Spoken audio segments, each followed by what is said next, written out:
Once again, welcome back to my channel Conventional Science. Hope you all are doing well.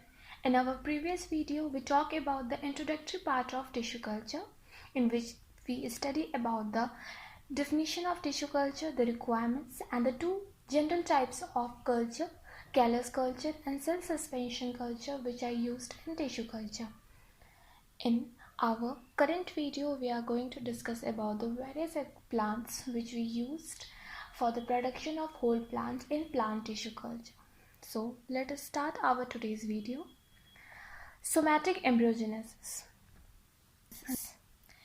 This is the process by which the somatic cells or tissues developed into differentiated embryos. In other words, we can say that this is the process in which the somatic cells or the body cells are used as an explant for the production of whole plant indirectly, because the somatic cells are not developed into whole plant directly but first converted into embryo, and then that embryo is converted into the whole plant. There are two types of somatic embryogenesis. First, direct somatic embryogenesis, and other is indirect somatic embryogenesis. If we go deep and study about these two types, then we found that direct somatic embryogenesis is this. So there are two types of somatic embryogenesis: direct somatic embryogenesis and indirect somatic embryogenesis. So if we see direct somatic embryogenesis, then in this process the embryo is formed directly from a cell or group of cells without the production of intervening callus. Direct somatic embryogenesis is generally rare. If we talk about indirect somatic embryogenesis, then in this process the callus is first produced from the explant and the embryos are produced from the callus tissue or cell suspension cultures.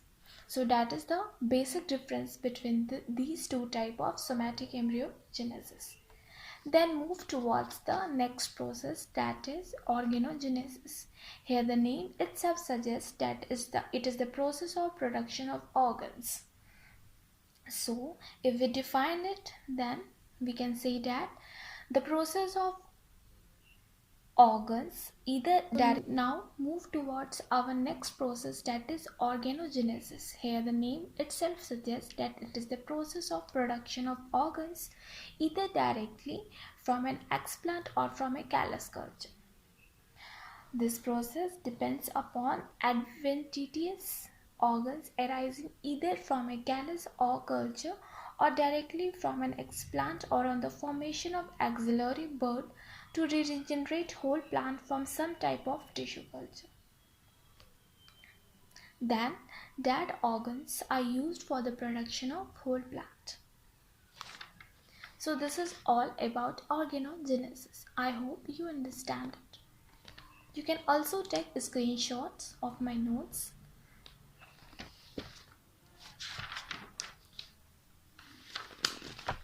Now culture.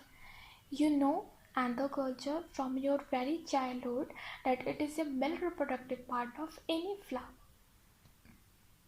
Anthoculture is actually a technique in which we first cut and isolate a anther from an unopened flower in a critical stage, and that anther is then cultured in a nutrient medium for the production of whole plant. This is known as embryogenesis. We can also define it in biological terms that it is a technique by which the developing anthers at a precise and critical stage are excised aseptically from unopened flowers, and then these isolated anthers are cultured on a nutrient medium where microspores within the cultured anther develops into callus tissue or embryos, which give rise to haploid plantlets either through organogenesis and embryogenesis. Now, our next process is protoplast culturing. But first we have to know about protoplast. So after removing the living material of a plant, the cell wall. So now moving towards our next process, that is protoplast culturing. But before studying that, first we have to know what is protoplast. So after removing the cell wall, the living material of a plant or bacterial cell, including the protoplasm and plasma membrane, is collectively known as protoplast. Now what is protoplast culture?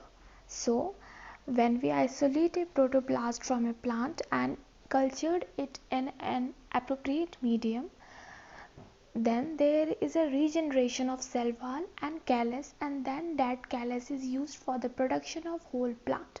This is all known as protoplast culturing. So those steps are: first we have to isolate the protoplast, then cultured it in a suitable medium, then after some days there is a production of new cell wall. After 2 to 7 days there is a division of cells starts, which results in a small clumps of cells known as microcolony within 1 to 3 weeks. This clumps can also be referred to as callus, and then that callus are used for the production of whole new plant by using the process of organogenesis, which we already discussed. So this is all about the process of protoplast culturing. I hope you understood. So I think this is enough for today. From our next video we complete our remaining portions. Till then, stay safe and stay home. And if you like my videos, then please like, share and subscribe. Thank you all.